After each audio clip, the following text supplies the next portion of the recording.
Lai Mohammed, sorry Yes. if I'm coming in. Why are you calling it a stimulus package when you just gave the states what was there, what was rightly theirs? No, you see, because they don't even understand. You see, apparently people are misinformed about this stimulus package. There are three, aspects to this package. The first is the distribution of the $2.1 billion NLG and Shell tax money. Now, but the most important to me are the other two legs. One, the directive to the central bank to arrange for a soft loan of between 200 and 300 billion naira to allow states that owe salaries to access at times to be agreed by the central bank. Two, the debt management office taking over and restructuring the loans of all states that they owe the commercial banks. To me, that's probably the most important leg, which is not even being discussed. Because you see, why is it that most states today are unable to pay salaries? Because they are so heavily indebted to banks for whatever reasons. To the extent that some states today take home 300 million naira. Are those reasons being looked at in any way? Pardon? The reasons for those debts that they are owing to the commercial banks, are they being looked at? You see, for a government, it's not important the reasons why those debts are owed. What is important is that Nigerians who go to work must be paid because they also have obligations. What is important is that the welfare of Nigerians. You see, when you restructure, debts, they are not being forgiving their debts. They're only giving longer time to pay the debts. For instance, some states today service their debts of as much as 2 billion, 3 billion in naira a month. When you take 2 billion naira a month from the allocation of a state, how much remains? That's why they're unable to meet their obligations. And in any event, a few years ago, when we had the crisis in the banks, the indebtedness of about 6-7 Nigerians was more than 700 billion naira, which AMCON took over. So I think that this government has taken the right step in arranging this bailout of these three steps. One, making sure that, the distribution of the 2.1 billion naira in itself should be commended. Because before now, nobody has ever heard about the money that comes from the NLG. Nobody has ever heard. I remember in 2009, the NLNG had to make had to publish an advertisement. I'm sure you heard the explanation of the PDP. Sorry to interrupt you there, but you heard the explanation of the PDP that there had been a 10-year tax relief for the NLNG before now. So absolute rubbish. Absolute rubbish. You see, the facts are there. The NLG in 2009 paid $4.782 million as dividends to the NNPC. Where did it go? In total, between 2012 and 2008, they paid $9.6 billion to the various shareholders, ENI, AGIP, and Shell. Now, between 2004 and today, they paid various taxes, ranging from education tax to VAT and withholding tax. Where did it go to? It's on record by the NLG itself that they paid $1.4 billion in tax in 2014. You see, the new era of transparency is what has brought up all this. The BDP talking about 10 years tax, tax holiday. It does not negate the fact that the NLG has been paying dividends since 2004. Where is this money going to? And the contract says that it is the NNPC that will, the minister will indicate which account that money goes into. That money has never gone into the federation account. But you did acknowledge that there was some money in, was it JP Morgan international account? It was from your statement we gleaned that. Of course, yes. What we're saying is that, you see, $4.782 billion was paid in. And only $127 million was credited to the JP Morgan account. Where is the balance?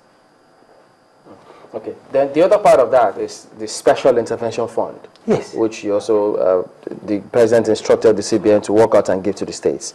So what then happens? Because if you say the reasons why they found themselves in this situation, maybe if I heard you right, not important. The important is that people need to be paid. What if If this happens, is the FG going to be giving them this money time and again? How do you ensure I see, and that is precisely because the FGN, so don't expect them to come back for more. That is why they took the step to restructure their commercial bank loans. 2, it's not correct to say that all the states that are unable to pay their staff salaries or who have difficulties because they have been profligate or they've been corrupt. That's not correct. Because we know that while on the average 720 billion naira was being distributed in a month up to 2014, today it's about 388 billion naira that's being distributed among the 3 states of government. So naturally that is going to affect the capacity of states to meet their obligations. The decline in the oil revenue, the massive stealing, of our crude, all those have contributed to the decline in what is accruable to states. Now, and a government that is faced with this kind of thing must look for a bailout. And another side to this bailout, which is overlooked, is the stimulant aspect of it. Because when people are paid salaries, they buy goods. When goods are bought, more are manufactured. When more are manufactured, more people are employed. But in any event, it's scandalous for anybody not to pay salaries for staff. Let's also take the instance. You talked about how we've never heard anything about this NLNG monies before now. Can we then take it for granted that subsequently NLNG tax and dividends will be paid into the Federation account? I think I think every money will not be paid in the Federation account. I think the first thing this government did, which again is not even being committed upon, is the decision to abolish all other accounts and say that there must be only one single treasury account. So all money accruable to them must be paid only into the Federation account. Not that alone. Is that unlike before, where organizations would make money, spend the money, keep the money. Now is that the rule now is that you pay all the money into the Federation account, then you now bring out your own budget, which will be approved by the National Assembly or otherwise, or by the relative authority.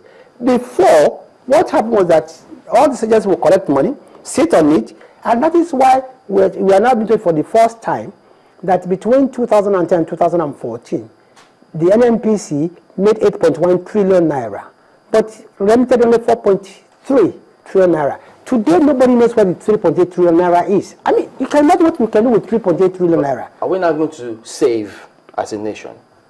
Absolutely, yes. But you see, once the transparency, it's much easier for governance. Once there's transparency, you deliver the goods.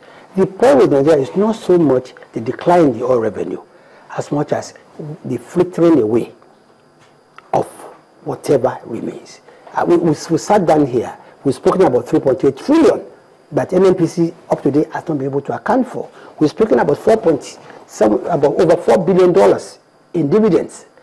And between 2008 and today, we have received nothing from the NLNG, and I know they've been paid because there have been demand letters from the Canadian office, and the NLNG said, listen, don't ask us, ask NNPC. NNPC represents the Nigerian government in our company, and they for NNPC. Okay, you've just talked about NLNG, but there are other joint partnerships that we have, joint ventures that we have. Are they also being looked at?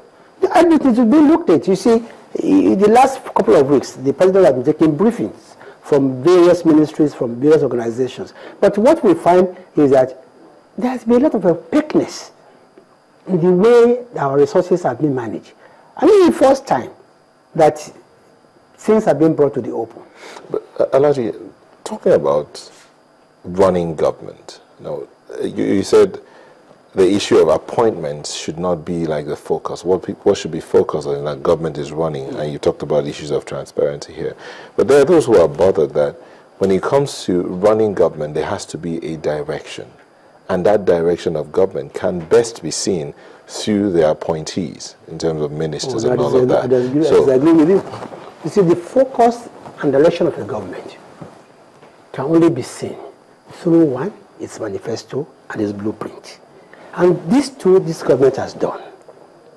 Now, the Transition Committee, which I was privy to be a member of, spent about 48 days sitting down to give a blueprint to government.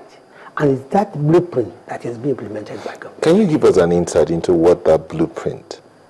Well, it depends on what say. Depends on which area. You see, we are talking about an 800-page document. Let's look at the issue of governance. One of the things that your party talked about in coming to governance is going to cut the cost of governance, the cost of running government. So let's look at what are the recommendations that your committee made towards reducing the cost of running government? I don't know whether I'm at liberty to disclose it, but I think it's public knowledge. I think when I was listening to you outside there, I think the chairman of the committee also made some statements. For instance, we recommended that ministries should be merged. And from 29 ministries, we are recommending that 19 ministries should be retained. And that's one of the most effective way of cutting cost. The governance, the cost of governance, it's a bit too overwhelming. So that's one recommendation that I know that is in the public domain. It is true. Are you seeing any backlash from that particular recommendation? When you say they should be merged, is it that the staff will still be retained? No. It has nothing to do with the staff or the manpower. No, it's more about saying, you look at a ministry like works and housing, probably, and you say, look, these two ministries are very similar. Why don't you match them, for instance? And then you also look at a ministry like, Ministry of Culture. So why don't you match it with information? Clearly, you have the National Orientation Agency there. Oh, you say NOA is probably better fixed for information. At the end of the day, what we are actually trying to cut down is the overhead. You have when you have these ministries, you have 29 ministries, you have 29 ministers, or you have 36 ministers. It's very expensive to run. That is what we did. It has nothing to do with rationalization of staff. But then, if you reduce the ministries, that means you're looking at reducing the number of ministers. No, you see, we also did recommend ministers of state, to supplement in some cases, because some ministries, for instance, are very huge. Take, for instance, Ministry of Power and Steel. We realized, if I remember, that, look, as of today, we have privatized most of our, generation and distribution. There's no power in steel. It's mines and steel, I believe. So I think it's power. I'm talking about power. I think it's power. Whereas the Minister of Power today, what is Minister of Power today? You've privatized your generation, mostly. You have privatized your distribution, mostly.